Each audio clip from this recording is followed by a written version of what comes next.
Assalamualaikum everyone. Today the topic of our discussion is coagulopathies. Coagulopathies can be of two types. These can be either due to platelets or these can be either due to clotting factors.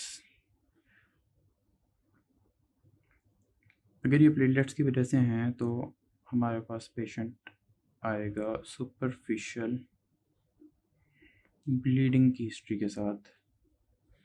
Bye superficial what I mean is skin mucosa. ठीक है, skin पे आपके पास टिकिया, एक्टिमोसिस, ब्रूजेबिलिटी होनी चाहिए, हो सकती है, पर्प्यूरा, okay, mucosa,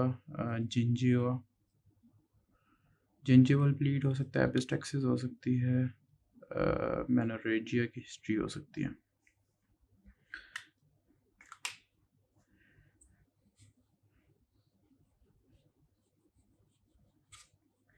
If these are due to clotting factors, the patient will come with history of deep bleeding.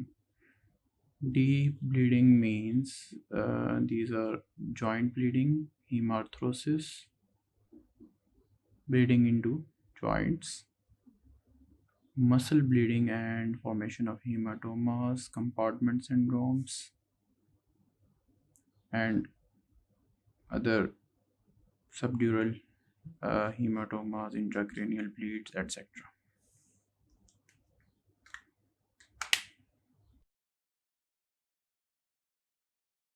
Platelet disorder में आपके पास आ जाता है immune thrombocytopenic purpura and von Willebrand disease.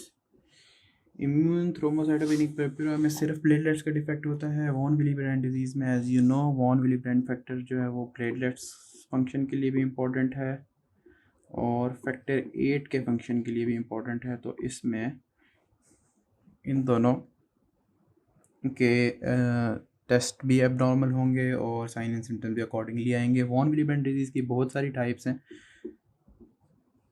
3 types हैं और बहुत सारी सब टाइप्स हैं. इसमें डिपेंडिंग अपॉन क्वांटिटेटिव डिफेक्ट है वॉन विलीब्रेंड का या इसका फंक्शन एबनॉर्मल है which will be qualitative defect. On the basis of genetics भी इसको डिवाइड किया गया, autosomal dominant, autosomal recessive etcetera. तो ये इसकी बहुत सारी डिटेल्स हैं.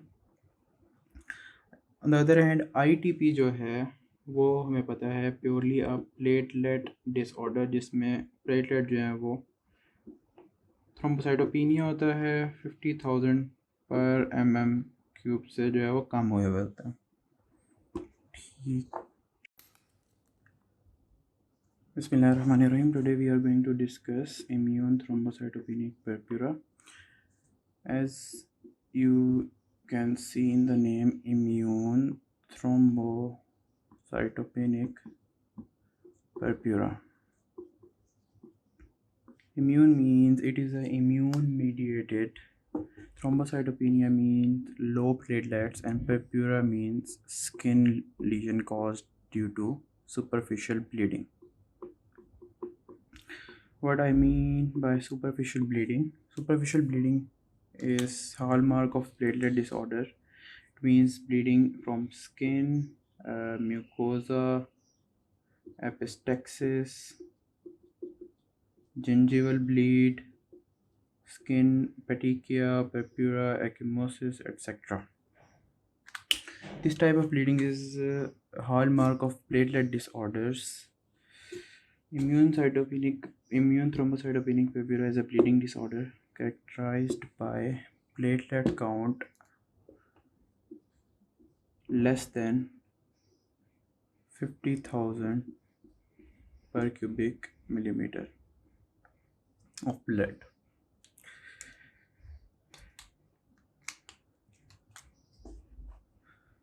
There is immune mediated destruction of platelets. There is formation of anti-platelet antibodies.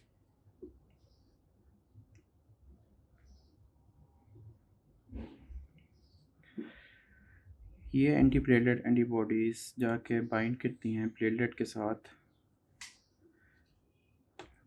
के साथ बाइंड करके इसको मार्क कर देती हैं। जब ये प्लेटलेट स्प्लीन में से या अदर रेटिकुलो एंडोथेलियल ऑर्गन्स में से पास करता है तो macrophages are going to destroy this platelet. Due to this reason, there is deficiency of platelet and therefore symptom of bleeding.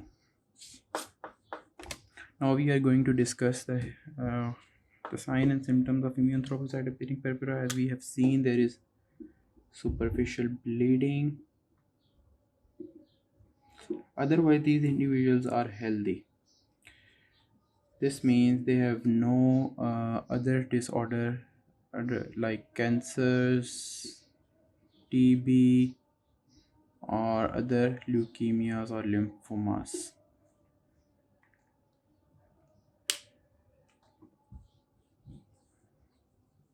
On examination, you are going to get an enlarged spleen.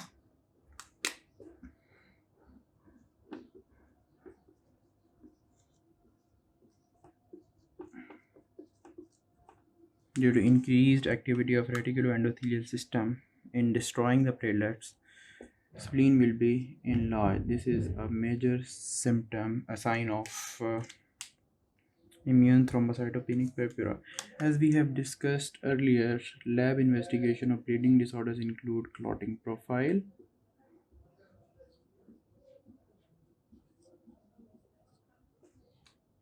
Clotting profile में क्या क्या आएगा? Bleeding time,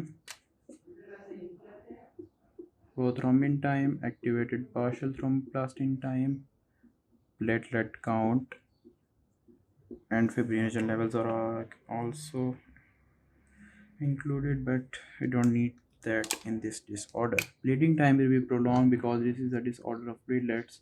Bleeding time is a direct test for platelet function. Prothrombin will be normal because it is not a deficiency of clotting factors. APDT will be normal too. Platelets जो हैं वो आपके decrease होंगे because there is immune mediated destruction of platelets by macrophages and endothelial system. Simple कुछ other test भी कर सकते हैं इसमें जो करवाए नहीं जाते हैं, बट यू शुड नो इसमें एंटी प्लेटलेट एंटीबॉडीज़ हैं और बोन मैरो में आप मेगा कैरियोसाइट्स का लेवल देख सकते हैं. Anti platelet antibodies are not specific for immune thrombocytopenic purpura, but this can be increased. Megakaryocyte level क्यों चेक करवा रहे हैं हम? मेगा कैरियोसाइट लेवल इंक्रीज़ होगा because this is not a production disorder. Platelets की production ठीक है तो मेगा कैरियोसाइट का लेवल ठीक होगा, बल्कि इंक्रीज़ हुआ होगा बिकॉज प्लेटलेट्स जो है वो ज़्यादा बन रहे होंगे क्योंकि वो डिस्ट्रॉय हो रहे हैं. Okay, what is the treatment of ITP? Treatment like other bleeding disorders, immune mediated है. We know immune system involved है, तो immune system को लोअर करने के लिए हम स्टेरॉइड्स यूज़ कर सकते हैं. स्टेरॉइड्स में आपके पास prednisolone and dexa are used, dexamethasone. अगर आपके पास लाइफ थ्रेटनिंग ब्लीडिंग के साथ आया है कोई पेशेंट, तो आपने उसको हाई डोज ऑफ स्टेरॉइड्स देने हैं. स्टेरॉइड्स क्या करेंगे? मैक्रोफेजेस को डिक्रीज कर देंगे, इम्यून सिस्टम को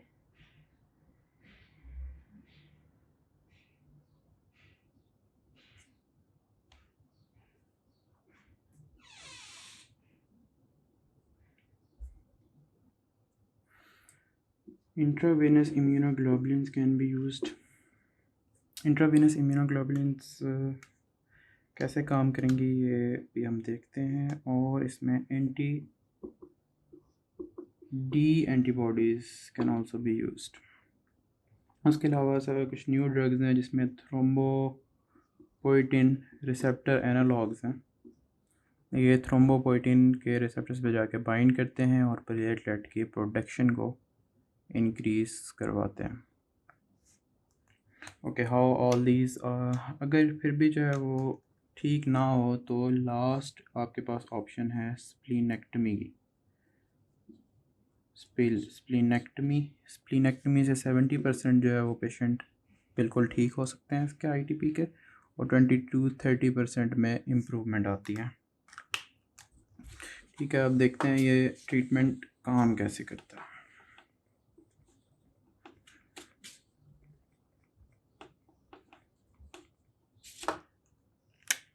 Suppose there is a spleen.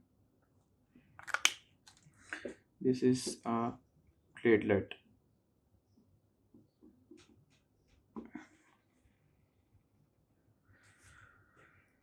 Here is a big macrophage. Okay. The immunoglobulins, anti-platelet antibodies will be binding with the platelet, marking it for destruction. In immune thrombocytic purpura, this macrophage will engulf the platelet and destroy it while it passes through the spleen. So what we can do is we can give steroids which will suppress this whole immune system. We can give intravenous immunoglobulins. These immunoglobulins are going to bind here at macrophages on the FC receptor.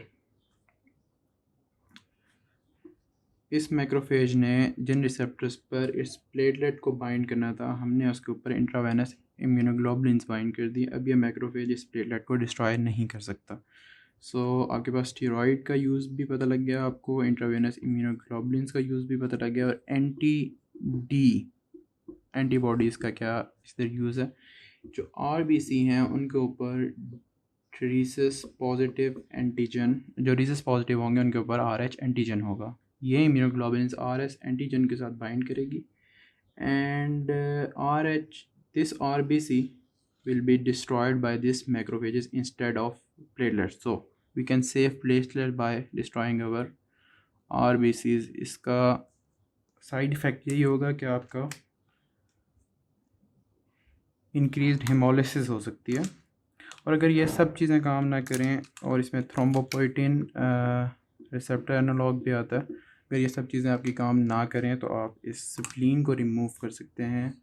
इस spleen को remove करने से you can treat immune thrombocytopenic purpura. What is the role of platelet transfusion? Platelet transfusion का इसमें इतना ज़्यादा role नहीं है, क्योंकि जो भी प्लेटलेट आप ट्रांसफ्यूज़ करेंगे, these are going to be destroyed by immune system. So these are only indicated in life-threatening bleeding in ITP. अगर बहुत ज़्यादा ब्लीडिंग के साथ आपके पास पेशेंट आया तो आप उसको प्लेटलेट ट्रांसफ्यूजन दे सकते हैं, और इसके साथ साथ आपने वो पहले वाले स्टीरॉयड, इंट्रावेनस इम्यूनोग्लोबुलिन्स और एंटी-D इम्यूनोग्लोबुलिन्स देने हैं। वॉन विलीब्रेंड डिजीज़ में देयर इज़ आइदर क्वालिटेटिव और quantitative defect of von Willebrand factor. Quality means इसका फंक्शन नहीं है सही, क्वालिटी मीन्स इसकी सिंथेसिस कम है। On the basis of these it is divided into many types and sub types. वो आपको याद करने की ज़रूरत नहीं है, बुक से देख लीजिएगा। वॉन विलीब्रेंड फैक्टर का फंक्शन क्या होता है? ये प्लेटलेट के साथ बाइंड करता है, हेल्प करता है प्लेटलेट एडिशन में। सेकंड फंक्शन इसका क्या होता है? ये फैक्टर 8 कोएगुलेंट, फैक्टर 8 को भी बाइंड करता है। ये वॉन विलीब्रेंड फैक्टर और फैक्टर 8 दोनों जो हैं वो सब एंडोथीलियम में स्टोर हुए होते हैं। जब भी आपकी एंडोथीलियम डैमेज होती है, इनकी ज़रूरत होती है, तो ये वहाँ से रिलीज़ होते हैं स्मॉल अमाउंट्स में। ओके, तो इसकी हिस्ट्री की तरफ आते हैं। वॉन विलिब्रेंड डिजीज़ में क्या साइन एंड सिम्टम्स क्या होंगे और इसको आप डिफ्रेंशिएट कैसे करेंगे इम्यून थ्रोम्बोसाइटोपेनिक परप्यूरा से। अच्छा, वॉन विलिब्रेंड डिजीज़ में वही ब्लीडिंग का प्रॉब्लम होगा। ओके, इसमें किस टाइप की, प्लेटलेट टाइप की ब्लीडिंग भी हो सकती है और डीप टाइप की ब्लीडिंग भी हो सकती है। लैब इन्वेस्टिगेशंस में अगर हम आएँ तो लैब इन्वेस्टिगेशन में जब आप कोagulation प्रोफाइल करवाएंगे, प्लेटलेट्स विल बी नॉर्मल।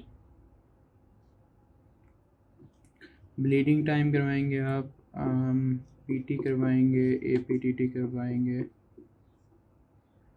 और वॉन विलिब्रेंड फैक्टर का लेवल करवाएंगे।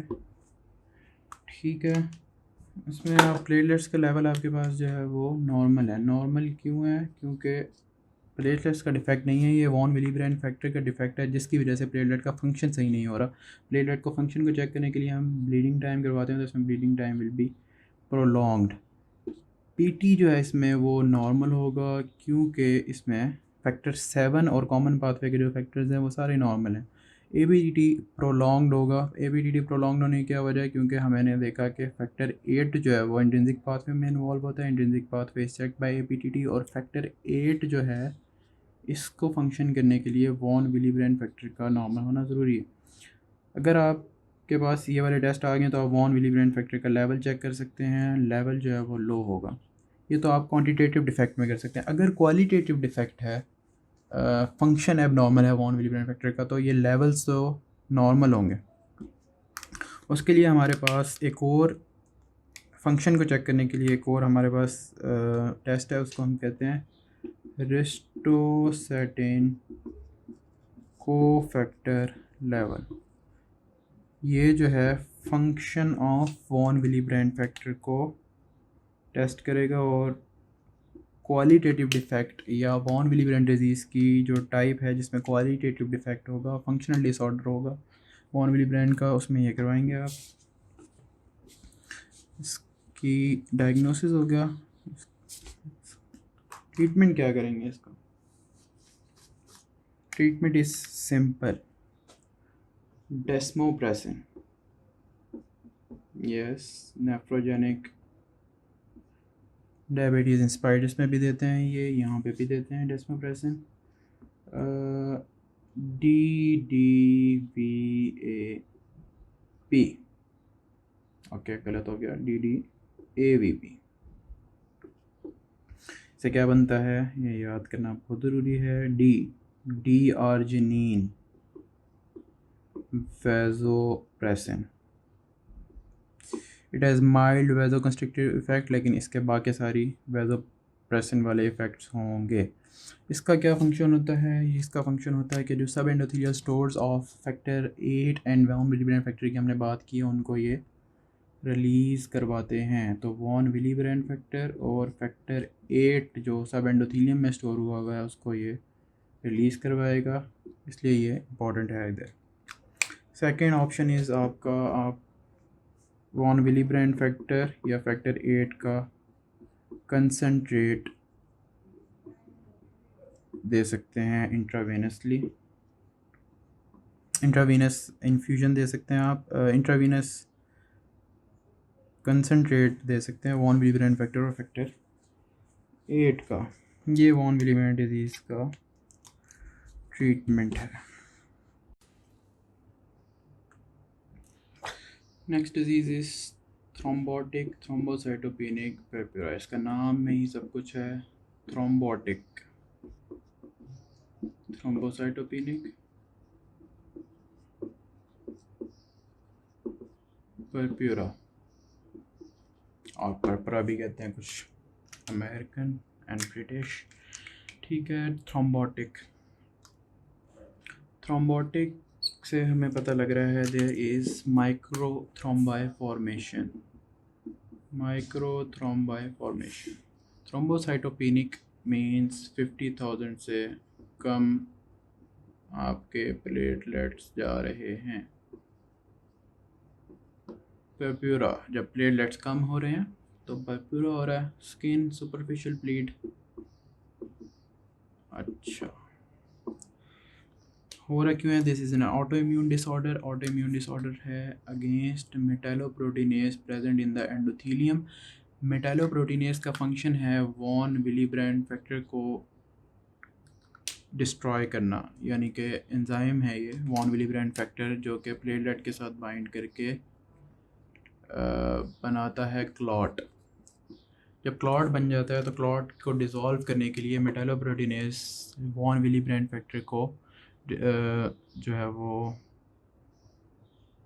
रिमूव करता है। When antibodies destroy this metalloproteinase, तो मेटालोप्रोटीनेज नहीं होगा, वॉन विलीब्रेंड फैक्टर को डिज़ोल्व करने के लिए कुछ नहीं होगा, तो क्लॉट फॉर्मेशन इंक्रीज़ हो जाएगी। जो पहला वर्ड है थ्रोम्बोटिक, क्लॉट फॉर्मेशन इंक्रीज़ हुए हुए, माइक्रोथ्रोम्बाई बन रहे हैं। इन माइक्रोथ्रोम्बाई की वजह से जो आपका माइक्रोवास्कुलेचर है, कैपिलरीज हैं, वो बंद होना शुरू हो जाएंगी। जब वो बंद होना शुरू हो जाएंगी तो आपके जो ऑर्गन्स हैं उनकी इम्पेयरमेंट शुरू हो जाएगी, जिसमें से दो मेन ऑर्गन हैं सीएनएस और किडनी। ये दो आपने याद रखने हैं, सीएनएस और किडनी, ठीक है। लेकिन यहाँ पे प्लेटलेट क्यों कम हो रहे हैं? प्लेटलेट इसलिए कम हो रहे हैं कि जो माइक्रोथ्रोम्बाई बन रहे हैं वहाँ पे ये सारे प्लेटलेट्स कंज्यूम हो रहे हैं। इसकी वजह से, कंजम्पशन की वजह से प्लेटलेट काउंट कम हो चुका है। तो कुछ जगह पे क्लॉट बन रहे हैं और ऑन द अदर साइड्स इधर ब्लीडिंग चल रही है। The clinical features of TTP includes 5 things. These are microthrombi formation, thrombocytopenia,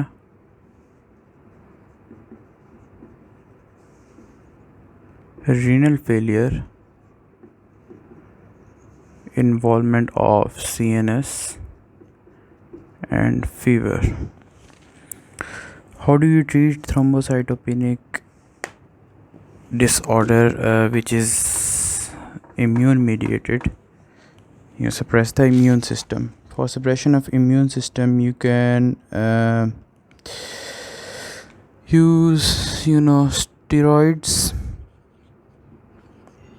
and other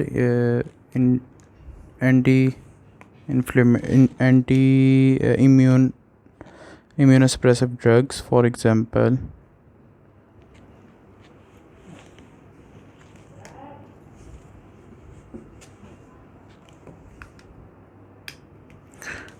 treatment includes immunosuppressive therapy, which is steroids. Other immunosuppressive drugs include rituximab,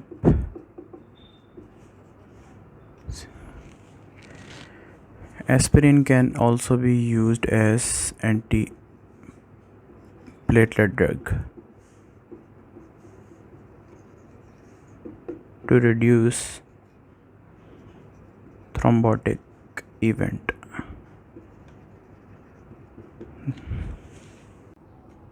We are going to discuss the defects in clotting factors. Haemophilia इसमें सबसे important है। Haemophilia A और rarely जो है वो haemophilia B और haemophilia सी भी होते हैं। These are autosomal X-linked recessive disorders हैं ये, X-linked recessive। So ये क्या हमें बताएगा? X-linked recessive है कि ये जो हैं फीमेल्स जो आपके पास होंगी वो इसकी सिर्फ कैरियर होंगी, मेल जो होंगे वो बेचारे इससे अफेक्टेड होंगे। सो अगर मेल चाइल्ड के आपके पास आया है तो मेल चाइल्ड जो है these are affected by haemophilia A, B and C. Haemophilia A में अफेक्टेड 8 की डेफिशिएंसी है, हीमोफीलिया बी में 9 की और हीमोफीलिया सी में अफेक्टेड 11 की। Haemophilia is also known as Christmas. Haemophilia B जो है 9 वाला, इसको क्रिसमस डिजीज़ भी कहते हैं, पता नहीं क्यों कहते हैं क्रिसमस डिजीज़। अच्छा, इसमें आपके पास हिस्ट्री में आपके पास चाइल्ड है, मेल चाइल्ड जॉइंट डिसेबिलिटी या जॉइंट पेन्स के साथ या जॉइंट स्वेलिंग के साथ ये जो है वो प्रेजेंट कर सकते हैं। इसके अलावा इनमें ठीक है ये प्रेजेंट करते हैं। इनकी लैब इन्वेस्टिगेशंस क्या होंगी? लैब इन्वेस्टिगेशंस आपके पास होंगी, क्लॉटिंग प्रोफाइल करवाना है आपने, वही BT PT APTT platelets level, और इनके बाद आपने जो है वो फैक्टर एसेज होते हैं, इनके इंडिविजुअल फैक्टर्स के आप लेवल चेक कर सकते हैं। जेनेटिक स्टडीज़ भी होती हैं जो एक्स लिंक जो है इसको आइडेंटिफाई कर सकते हैं। ब्लीडिंग टाइम नॉर्मल होगा, प्लेटलेट का कोई डिसऑर्डर नहीं है। प्रोथ्रोम्बिन टाइम नॉर्मल होगा। एक्सट्रिंसिक पाथवे का कोई फैक्टर इन्वॉल्व नहीं है। इंट्रिंसिक पाथवे का फैक्टर 8 इन्वॉल्व है या 9 या 11, ये सारे इंट्रिंसिक पाथवे में इन्वॉल्व हैं, तो ये बढ़े हुए होंगे। प्लेटलेट आपके पास नॉर्मल होगा, काउंट विच इज़ 150,000 to 4,000 पर मिलीमीटर क्यूब। फैक्टर एसेस आप करवाएंगे तो आपके पास रिस्पेक्टिव जो भी फैक्टर का डिफिशिएंसी है वो कम आएगा। जेनेटिक स्टडीज़ में आपके पास आ जाएंगे flow cytometry etcetera. Treatment of haemophilia जो कॉमन है हमारे पास, हीमोफीलिया ए, इसमें आप क्या यूज़ कर सकते हैं? हीमोफीलिया ए वही हम पहली ड्रग यूज़ करते हैं, डेस्मोप्रेसिन एसीटेट। ये हमने वॉन विली ब्रांड फैक्टर में भी पढ़ लिया है। इसका हमें पता है कि ये वॉन विली ब्रांड फैक्टर को और फैक्टर 8 के जो स्टोर्स होते हैं उनको रिलीज़ करवाती है। इसमें 2 काउंटर इंडिकेशंस हैं। 2 काउंटर इंडिकेशंस किस लिए हैं? डेस्मोप्रेसिन ये वेज़ोप्रेसिन एनालॉग है। वेज़ोप्रेसिन क्या करवाता है? आपका एंटी डाययूरेटिक हार्मोन आपकी बॉडी में वाटर को इंक्रीज़ करता है। जब वाटर इंक्रीज़ होता है तो आर्टेरियल डिजीज़ के जो पेशेंट हैं उनको ये नहीं देनी। दूसरा, यंग पेशेंट्स को नहीं देनी, क्योंकि जब वाटर इंक्रीज़ होता है तो सोडियम डाइल्यूशन की वजह से लो हो जाता है। यंग पेशेंट्स को नहीं देनी क्योंकि इनमें फिट्स पड़ सकते हैं कि ड्यू टू हाइपोनेट्रीमिया। ये 2 इसकी काउंटर इंडिकेशन याद रखनी, आर्टेरियल डिजीज़ और यंग पेशेंट्स। ठीक है, इसका और क्या ट्रीटमेंट हो सकता है? आप इनको फैक्टर 8 कंसनट्रेट दे सकते हैं। फैक्टर 8 कंसनट्रेट प्रोफाइलेक्सिस के लिए भी दे सकते हैं, और अगर कोई आपके पास ब्लीडिंग के साथ आया है तो उनको भी दे सकते हैं। अगर फैक्टर 8 कंसनट्रेट अवेलेबल ना हो तो there are other options. Whole blood भी लगा सकते हैं, फ्रेश फ्रोज़न प्लाज्मा दे सकते हैं, क्रायो प्रेसिपिटेट दे सकते हैं। इनकी डिटेल जो है वो एक अलग वीडियो में मैंने बता दी है कि इनमें कौन कौन से ब्लड के कंपोनेंट्स प्रेजेंट होते हैं। अच्छा, इसका कोई परमानेंट ट्रीटमेंट नहीं है, ये प्रोफिलैक्सिस ही हो सकता है permanent. Now we are going to talk about disseminated intravascular coagulation. As you can see, there are 2 reasons behind this.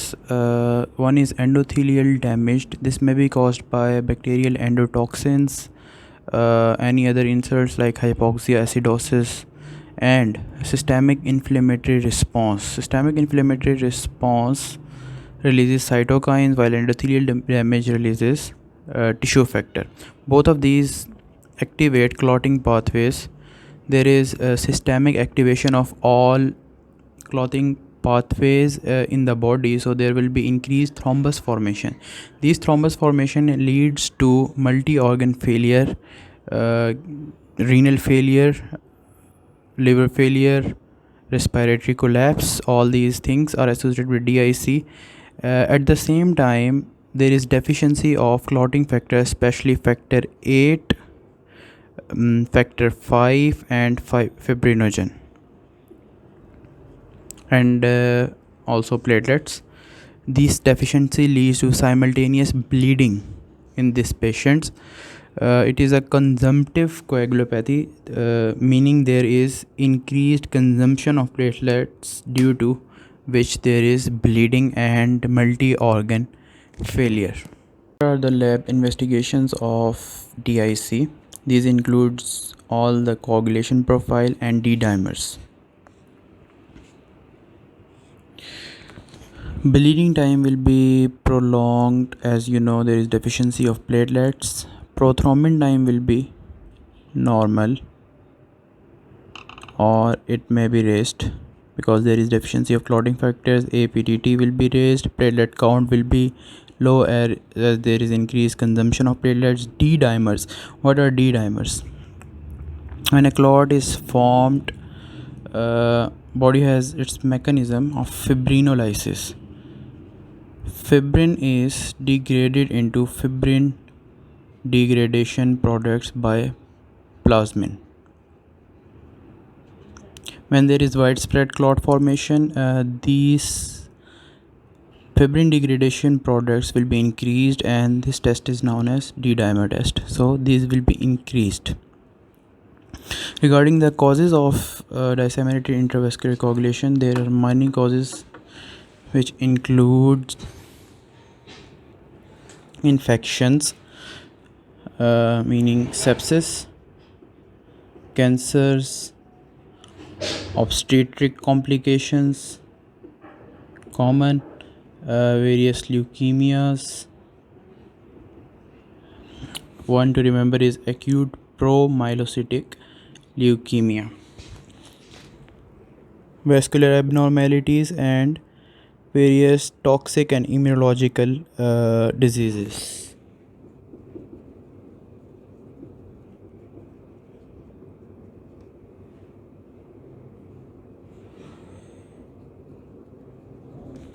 These are the various causes of disseminated intravascular coagulation.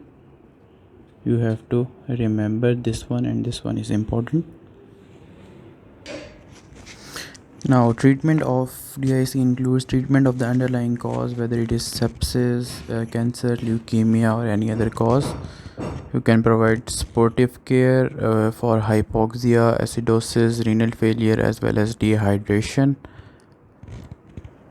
For established thrombosis, you can give unfractionated heparin.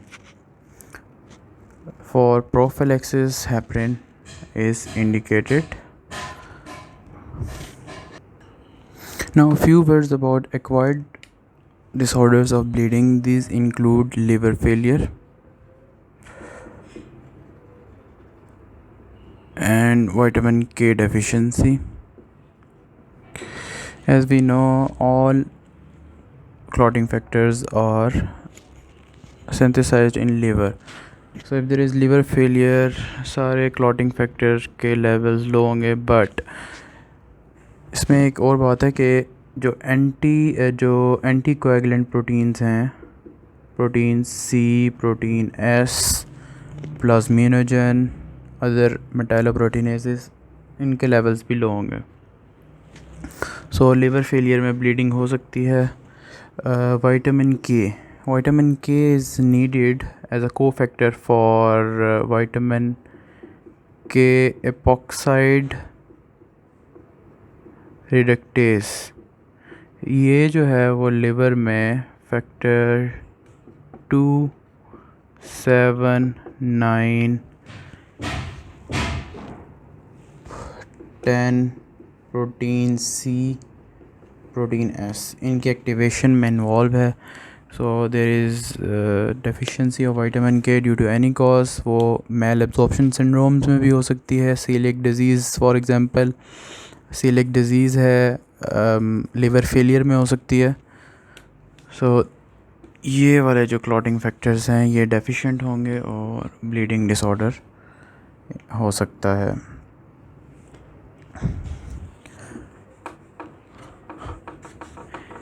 इसके अलावा haemophilia जो है वो somatic mutations के through जो है वो हो सकता है एक्वायर्ड. ज़रूरी नहीं है वो जेनेटिक हो, but this is a rare possibility. इसके अलावा ड्रग इंड्यूस्ड थ्रोम्बोसाइटोपिनिया हो सकता है। ड्रग इंड्यूस्ड थ्रोम्बोसाइटोपिनिया में मोस्ट कॉमन जो उसका कॉज है वो हेपरिन है। इसके अलावा जो भी ड्रग्स हैं, एंटी कोएगुलेंट ड्रग्स हैं, उनकी वजह से ये हो सकता है। इसमें वारफेरिन है, अर्गेट्रोबाइन, रिवरोक्साबैन, एपिक्साबैन, डेबिगैट्रन, ये सारी जो हैं इनकी वजह से हो सकता है। That's all of clotting disorders. Thank you for listening.